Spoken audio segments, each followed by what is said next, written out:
Okay. Right. So my topic today will mainly cover what we now call new space. It's a relatively recent term that came about in the last 5 years. Prior to that, it was usually called alt space because it's the people who are in this new part of the industry.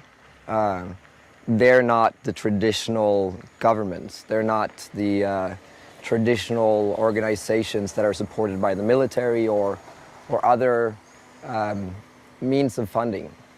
They're generally private. In some cases, they're also not-for-profit organizations. There's a lot of interesting things that are happening in this space. And I'm going to try and go through the motivations as to why this is happening now. What idealism underlies this change in the industry, and also some of the experiences we've made being part of this industry. I have a background, I have a master's in innovation. I'm also an alum of the European Innovation Academy, which is some kind of extreme startup accelerator program where you go for 3 weeks in summer in a city in Europe and you start a company from nothing. And then 4.5 years ago, I founded Ripple Aerospace, which is the company that I will talk about at the end of the presentation. So in terms of motivations that people have for working in space, one of the ones that caught me early on is the frontier motivation. So in 1892, the American frontier formally closed. Every plot of land between California and the East Coast was settled in some way or other by American settlers. And what had happened up until that point was that settlement, while it was a violent expansion of mankind, it also provided us with a lot of the good ideas and foundations for modern democracy.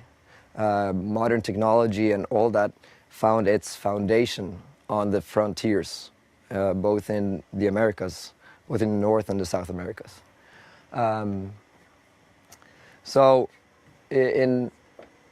When I talk about space as a frontier, it is the penultimate frontier. And there are, I'm not sure any of you guys have read anything from Terry Pratchett. He wrote the Discworld novels. But his novels are mostly comedic, and his view on space is quite interesting.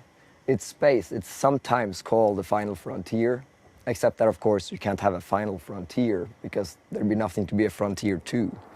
But as frontiers go, it's pretty penultimate.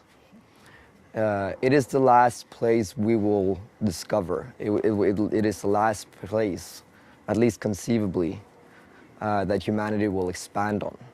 And incidentally, it also has an infinite amount of resources available for mankind.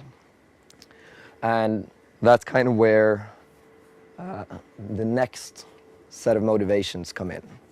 I'm sure most of you guys have heard of Elon Musk in some way or other. His chief goal is to make mankind a multiplanetary species. Warren Ellis is he's one of my favorite comic book writers. He's written a comic book series called Transmetropolitan, which is far, far in the future after a massive apocalypse destroyed everything that is modern society. But the single simplest reason why human spaceflight is necessary is this, stated as plain as possible.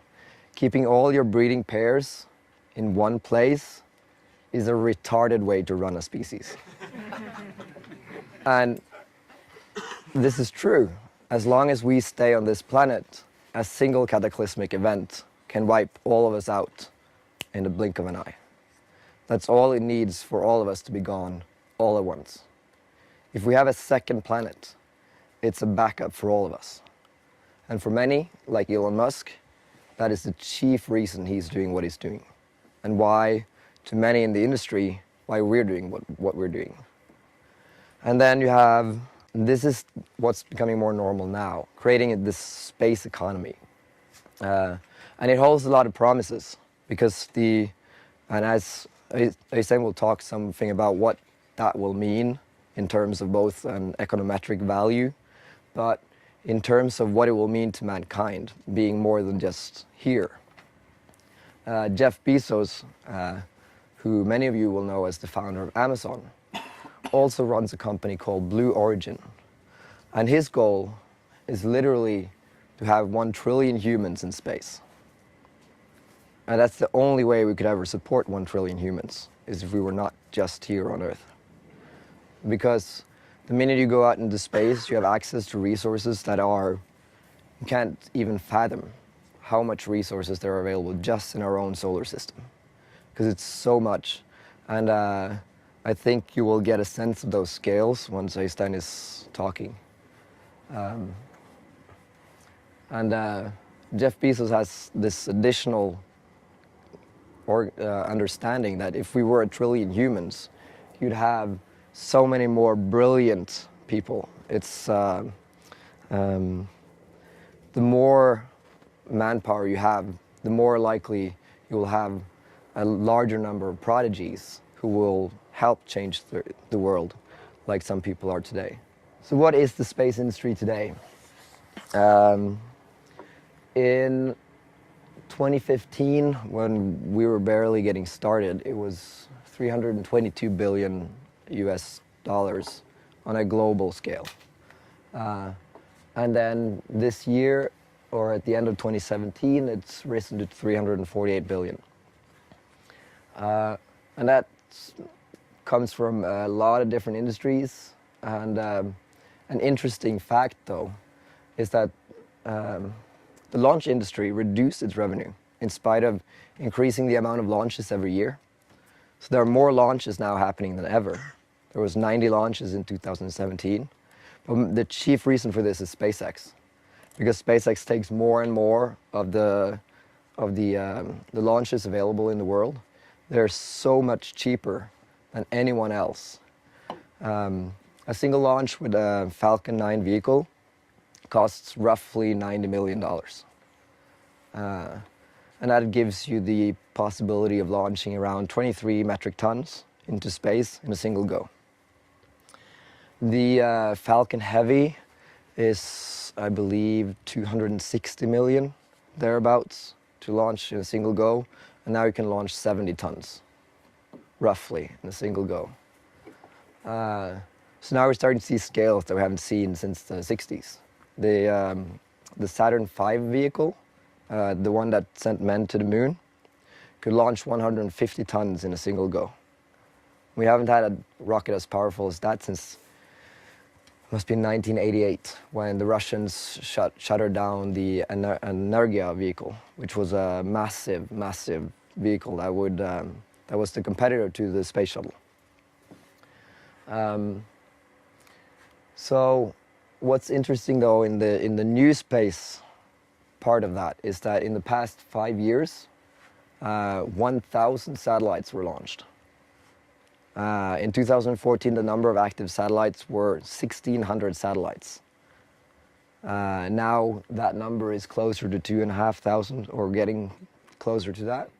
And by 2022, a projected 16,000 new satellites will go up.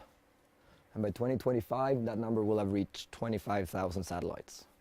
The majority of these come from small companies, academic groups, volunteer organizations, anyone who can build a small set. And a great number of these will come from companies like OneWeb and SpaceX, who will build massive 5G constellations of satellites, of 4,000 satellites each, that will be webbed around the planet, beaming down internet to everyone on the planet. And that's projected to happen by 2025. Today, 99% of the world's internet comes through cables. In less than a decade, all of our internet will come from space. When it comes to numbers, the first big year of space investment was 2015. And what's remarkable about 2015 was that it changed the perspective of space as from something that was a government thing to something investors could make money on. Investors poured more money into space in 2015 than the 15 preceding years together. combined. And then the following year, 2016, that number increased. And in 2017, it increased again. And it's set to have a further increase this year. So space is now open for business. Space is changing. Nowadays, it's only mostly low Earth orbit. There are a few probes and rovers around the solar system, but largely all of the economic activity today is in low Earth orbit. And within, if the private industry has its goal, by the early 20s, we will have both gone to the moon and to Mars with private industry. And then further, we will have gone to the asteroids, where we will be able to extract resources. Most of those resources will likely be used in space, for in-space production. But some of those resources will come down to Earth. And a single asteroid might have enough rare earth metals to crash the entire Earth market. So, what is space? In 2050, the $350 billion that we have today is projected to reach anywhere from $2.5 trillion to $5 trillion. This number ranges, but most of the major banks are now settling at around $3 trillion in value. There's a saying going in the industry: the first asteroid miner will be the Earth's first trillionaire. And so the industry will be everything. All of a sudden we go from just having research stations in space to having hotels in low Earth orbit. We will have a village on the moon, a gateway station because the ISS will be shuttered by 2024. And most of the major space agencies in the world now are agreeing to what they're calling gateway station, which is a space station that's set to orbit the moon. So I think in terms of business, the first ones that will really start making money are the satellite constellations and space tourism.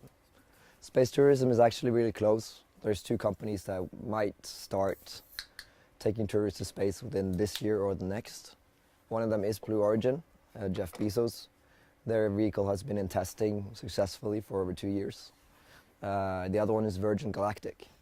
And they had, you might know Richard Branson's Virgin Group. They had a successful test a couple of weeks ago where they went Mach 2.4, I think, up to 50 kilometers, which is halfway to space. 100 kilometers is generally the cutoff between what's considered the Earth and space. It's called the Kármán line. So yeah, in 30 years, likely we'll have space manufacturing.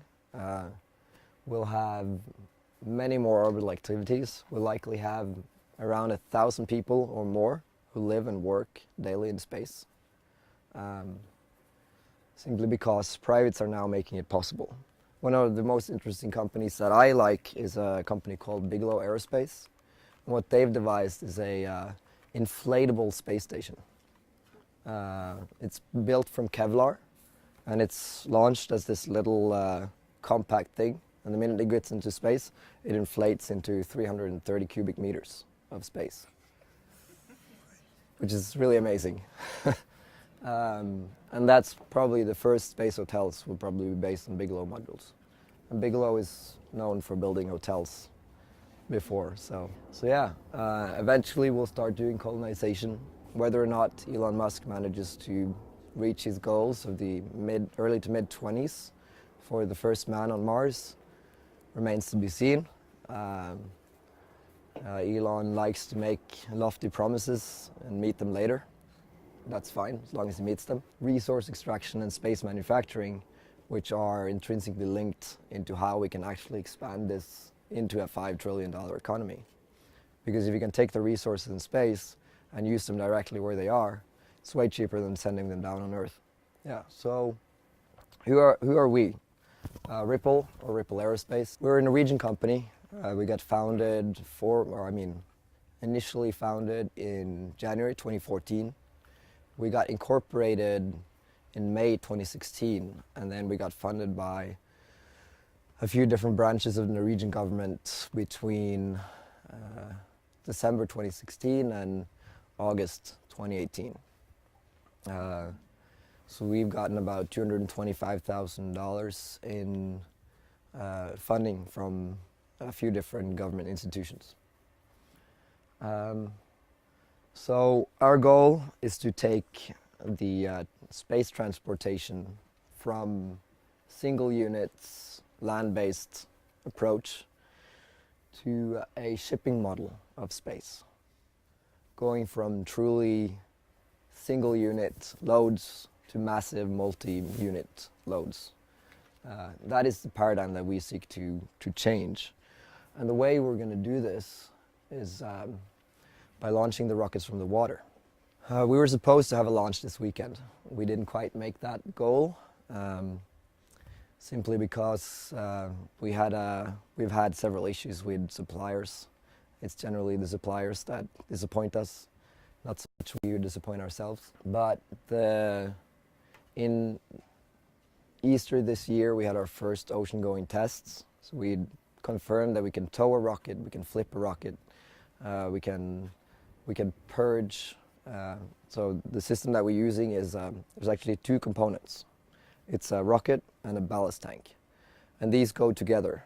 The ballast tank clamps over the rocket, and that way we can put the entire rocket in the water itself. We fill the ballast tank with ocean water when we have it at the launch site, and then the rocket stabilizes vertically to launch into space, like that. And this is an approach that's been worked on for 60, 70 years.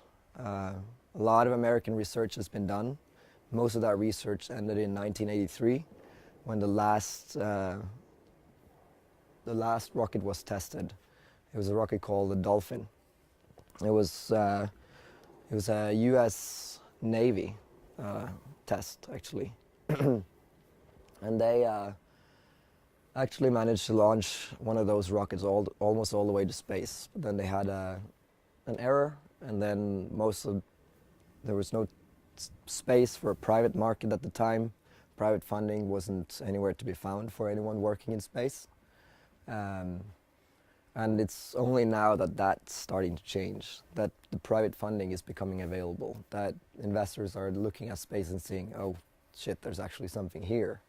Now it's the time to actually take some of these motivations and some of these usually quite young, usually quite motivated and idealistic engineers and passionate people who see, we're the generation that we didn't get any of the joy from the space generation. The people who grew up in the 60s, they saw it all, and then they didn't want any more. They'd had enough. But we got robbed of the excitement of space, the excitement that space can be. And it's only in the last few years that excitement has started coming back. People are actually starting to feel, oh, there's something actually happening. There's something in the air. There's this feeling of movement happening in space. We're actually seeing development of new technology that actually makes sense. I'm not sure how many of you guys followed the Falcon Heavy launch in February and saw those two rockets land at the same time. That's an amazing technological achievement. And we actually, so I come from a small city in the south of Norway. It's called Kristiansand. And on the spot the day before the launch, I contacted two bars, and they said, we'll live stream the whole thing. And we managed to get something like 60 people across the two bars just sitting and watching a live stream of a rocket. That's something that wouldn't happen 5 years ago. So, yeah, it's an exciting time, and I'm excited to see what comes next. Yeah, thank you.